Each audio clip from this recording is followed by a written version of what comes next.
सांग मैंने आपण मान प्रिय धारावाहिक राजजोग सीरियल आज एपिसोड आपण मैंने देखा पाइबे समस्त सामना को आसला सुरंजन सत।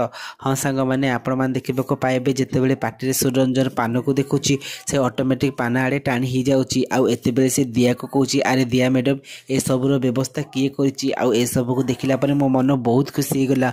आते दिया कहते सुरंजन तुम जेबे सीध घर को आसिल ए पान खाइबा छाड़ी देच आ बुझुची तुमको पान खाइबा केते पसंद आ खास तुम ये पानर व्यवस्था मु करुच्ची हेले समस्त सामने तुम जमी धरा न पकेब।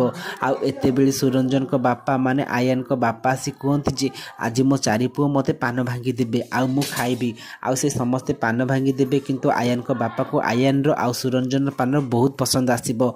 आ एहा पर सीत कहउचंती भाई पान भांगे तो मते केही भी अटकई पारिबेनी आ समस्त को फास्ट मु ही हेबी ए कथा मु आगुरु जानिथिली।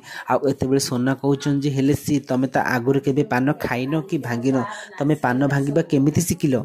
एते दिया ए कथा को मैनेज कर नियंती किंतु एते वरुण जाए ऋषभ को कहती अरे ऋषभ तुमको ए सिप किसी अलग टैलेंटेड लगुनि मत लगुच आ भितर किसी ना कि रहस्य अच्छी आ से रहस्य को आम आज ही खोजा पड़ो। तो फ्रेंड्स आपण मानको कौन लगुच कौन परिवार सामना को आसीज सुरंजन असली सत।